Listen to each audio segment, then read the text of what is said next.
அனைவருக்கும் வணக்கம். மதாபிதா குரு தெய்வ ஆசையுடன் எம்பெருமான் ஸ்ரீ உச்சிஷ்ட மகாகணபதி அனைவருக்கும் நீண்ட ஆயுளையும் நிறைந்த செல்வத்தையும் உயர்ந்த புகழையும் மெய்ஞானத்தையும் பேரறிவையும் பிரபஞ்ச ஞானத்தையும் பெருமையுடன் வழங்கட்டும். அனைவருக்கும் எனது மானசீகமான வாழ்த்துக்கள், மானசீகமான ஆசைகள்.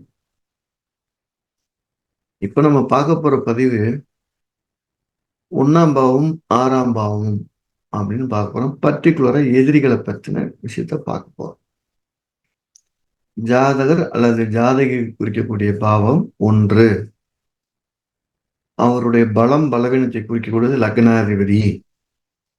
அவர் யாரை சந்தித்து சண்டையிட போகிறார், அவருக்கு யார் எதிராளின்னு சொல்லக்கூடிய பாவம் 6. அந்த 6ஆம் இடத்து அதிபதி இல்ல 6ல் நின்ற கிரகம் ஜாதருடைய எதிரியாக கருதப்படுவார். அந்த 6ஆம் இடம்ங்கிறது அவங்களுக்கும் இவருக்கு நடக்கூடிய சண்டையிடக்கூடிய காரண இடம். 6ஆம் அதிபதி இல்ல 6ல் நின்ற கிரகம் அவர் சண்டைப்படக்கூடிய பலம் என்ன அப்படின்னு சொல்லு, இல்ல பலவீனம் என்னன்னு சொல்லு. இங்க லக்னாதிபதியும் 6ஆம் அதிபதிக்கும் உள்ள எவ்வளவு வலிமையான கிரகத்துவம் இருக்கோ அந்த அளவுக்கு அவர் எதிராட்டு சண்டை போடுவார் அப்படின்னு அர்த்தம். இல்ல ஒரு நல்ல விஷயம் என்னன்னா, 6ஆம் இடத்துல எவ்வளவுக்கு எவ்வளவு பாவ கிரகங்கள் வலுவா இருக்கோ அந்த அளவுக்கு எதிரிகளை ஈஸியா வெல்ல முடியும்னு அர்த்தம். எதிரிட்ட போக மாட்டோம், போனா கண்டிப்பா ஜெயிப்போம்னு அர்த்தம். இதுதான் விஷயம். 6ல செவ்வாய் இருக்கு, நல்லது. 6ல சனி இருக்கு, ரொம்ப நல்லது. 6ல ராகு இருக்கு, ரொம்ப ரொம்ப நல்லது. 6ல கேது இருக்கு, இன்னும் ரொம்ப நல்லது. 6ல சனி ராகு இருக்கு, கூடுதல் பலம். அப்ப 6ல் இருக்கக்கூடிய பாவகிரகங்கள் எதிரிகளை சம்ஹாரம் பண்ணக்கூடிய சக்தியை ஜாதகருக்கு தருகிறது. சுருக்கம் ரூல் நம்பர் 1. ரூல் நம்பர் 2, லக்னாதிபதி 6ஆம் அதிபதிட்டு போனாலும் இவர் வலிய சண்டைக்கு போய் எதிரிகளை உருவாக்கி கொண்டே இருக்கிறார். அதுக்கு தீர்வே இல்லை அப்படின்னு அர்த்தம்.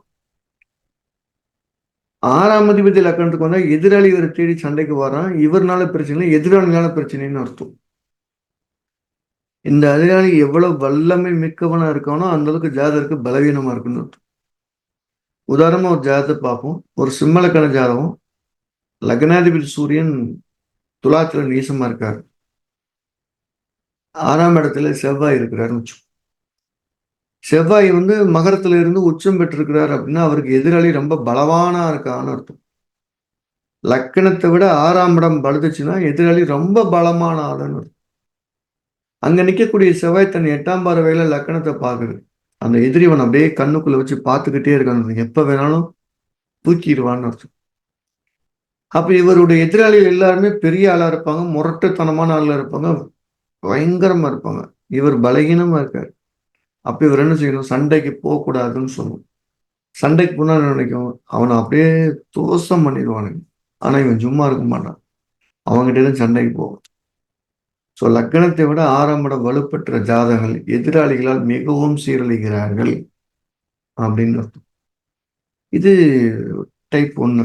டைப் 2 என்ன சொல்றதுன்னா, அந்த 6ஆம் அதிபதி கூட எப்பயாவது பாதகாதிபதி சம்பந்தப்பட்டிருக்கு, இல்ல பாதக ஸ்தானாதிபதி பாதத்தில் நின்ற கிரகத்துடைய பார்வை இருக்கு அப்படிங்கிற போது கண்ணுக்கு தெரியாத எதிரிகளா உருவாகிறாங்க. 6ல் நிற்கிற கிரகமும் 6ஆம் அதிபதியும் கண்ணுக்கு தெரிஞ்ச எதிரிகள். அது எப்பயாவது பாதகாதிபதியோட தொடர்பு வரும்போது கண்ணுக்கு தெரியாத எதிராளிகள் வந்துடுறாங்க. அது ஜாதகர்கள் திணற அடிச்சு, அதைத்தான் நம்ம செய்வினை புள்ளி சொல்லணும், இல்லைன்னா கண்ணுக்கு தெரியாத எவனா ஒருத்தி எரிஞ்சிட்டு கல் எரிஞ்சிட்டு போயிடறான், திருடிட்டு போயிடறாங்க. அந்த 6ஆம் அதிபதி கூட 8ஆம் சேர்ந்து வலுவா இருந்தாங்க அப்படின்னா எதிராளி என்ன வேணாலும் செய்வார்னு அர்த்தம். இந்த 3 ஸ்டேஜை மட்டும் ஞாபகம் வச்சுட்டாச்சு. 6ஆம் இடத்தில் நிற்கக்கூடிய கிரகம் 6ஆம் அதிபதி கண்ணுக்கு தெரிந்த எதிராளி. 6ஆம் இடத்தோட 6ஆம் அதிபதி கூட ஒரு பாதகம் சம்பந்தப்பட்ட கண்ணுக்கு தெரியாத எதிராளி ரொம்ப அதிகம். இது கூட பாதகம் சம்பந்தப்பட்ட எதிராளினால் ஜாதகருக்கு எந்த விளைவும் ஏற்படலாம், உயிர் பயம் கூட ஏற்படலாம்னு அர்த்தம். இவங்க எல்லாம் ரொம்ப அமைதியா இருக்கிறது நல்லது. சரி, இப்படி லக்கணத்தை விட 6ஆம் இடம் வலுத்து இருக்கு, அவங்களை என்ன செய்யறது? கண்ணுக்கு தெரியாத எதிரிகள் ரொம்ப அதிகம், போட்டி பொறாமை ரொம்ப அதிகம், கண் திருஷ்டி ரொம்ப அதிகம், செய்வினை புள்ளி சூனியம், இப்படி உங்களை பயமுறுத்தக்கூடிய காரணிகள் பல நூறு காரணிகள் இருக்கு. அந்த பல நூறு காரணிகளையும் குறைக்கிறதுக்கு சிம்பிள் வழி, மனித முகம் இல்லாத உக்ர தெய்வங்களை வழிபடுவதன் மூலமா குறைத்துக் கொள்ள முடியும். லட்சுமி நரசிம்மர், பிரித்யங்கரா, சரபேஸ்வரர், அப்படியே அந்த மாதிரி தெய்வங்கள், உக்கிர தெய்வங்கள்லாம். சம்ஹார மூர்த்திகளான கந்தசஷ்டி முருகர், மகாகாளி, ருத்ரர், பைரவர், இந்த மாதிரி சம்ஹாரம் பண்ணக்கூடிய மூர்த்திகளையும் உக்கிர தெய்வங்களையும் கும்பிடும்போது ஜாதருக்கு பலம் அதிகமாகி எதிராளிக்கு ஒரு பயத்தை கொடுத்து சைலண்ட் ஆயிடுறாங்க. சண்டை இல்லாம நியூட்ரல் ஆயிடும். உங்களுடைய ஆன்மா பவர நல்ல வழிபாட்டு மூலியம் பலப்படுத்தும் போது எதிராளி சைலண்ட் ஆயிடுறாங்க. 6ஆம் இடம் வலுத்து இருக்கு, லக்னாதிபதி லக்னாதிபதி வலுக்கல அப்படின்னா உங்களுக்கு அந்த சோல் பவர் கம்மியா இருக்குன்னு வழிபாட்டு மூலியமா என்ன அதிகரிக்க அவர் சண்டைக்கு வர்றதை குறைச்சிடுவார். இதை நீங்க லைவா பார்க்கலாம். ஸோ அப்படி ஒரு அற்புதமான வழிபாடு முறை 6ஆம் இடத்துல வெளியே வர்றதுக்கு இருக்கிறது. அப்போ உக்ர தெய்வங்களை எப்ப கும்பிடணுங்கிறதுக்கும் இதுலயே பதில் இருக்கு. 6ஆம் இடத்துல ஒரு வலிமையான பாவ கிரகம் இருந்தாலோ, ஒன்றுக்கு மேற்பட்ட பாவ கிரகம் இருந்தாலோ உக்ர தெய்வங்களை கும்பிடலாம் அப்படிங்கிற வழியும் இதுல இருக்கு. இதான் விஷயம். ஸோ எல்லாரும் ஒரு எதிரி இல்லாம, போட்டியாளர் இல்லாம, கண்டிஸ் இல்லாம, கண்ணுக்கு தெரியாத பகைவர்கள் இல்லாமல் வாழணும்னு ஜி.கே. சுவாமியுடைய வாழ்த்துகிறது. ஜோதிடம் எல்லாருக்கும் போய் சேரணும் அப்படிங்கிறது தான் என்னுடைய நோக்கம். அதைத்தான் நான் சொல்லிக்கிட்டே இருக்கிறேன். யாராவது ஜோதிடம் படிக்கணும் விருப்பம் இருக்கு, எளிமையா படிக்கணும் விருப்பம் இருக்கு அப்படின்னா நம்ம ஜி.கே. சேர்ந்து பயன்பெறலாம்.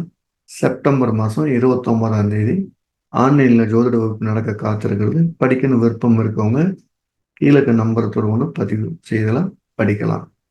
ஒரு எளிமையான பாடத்திட்டத்தை உங்களுக்கு கொடுத்து உங்களுக்கு ஈஸியாக உங்களை அடுத்த கருத்துக்கு அழைச்சிட்டு போறதுக்கு நாங்கள் தயாராக இருப்போம். ஜோதிடங்கிறது ஒரு அற்புதமான ஒரு வழிகாட்டி. அந்த வழிகாட்டி மூலியமாக பிரச்சனை என்னங்கிறது தெரிஞ்சுக்கிட்டு பயத்திலிருந்து வெளியே வர்றதுக்கு அது பயன்படும் அப்படின்னு நான் நம்புறேன். அனைவருக்கும் ஜோதிடம் சிறந்த வழிகாட்டியாக வழங்குறது மாதிரி எல்லாருக்கும் ஒரு வழித்துணையாகவும் இருக்கட்டும் நான் நம்புறேன். மதாபிதா குரு ஆசைகளும் எம்பெருமான் ஸ்ரீ உச்சிஷ்ட மகா கணபதி அனைவருக்கும் நீண்ட ஆயுளையும் நிறைந்த செல்வத்தையும் உயர்ந்த புகழையும் மெய்ஞானத்தையும் பிரபஞ்ச ஞானத்தையும் பெருமையுடன் வழங்கட்டும் வேண்டுகிறோம். அனைவருக்கும் ஜி.கே. அன்பான வணக்கங்கள். மானசீகமான ஆசைகள். மீண்டும் அடுத்த பதிவில் சந்திப்போம்.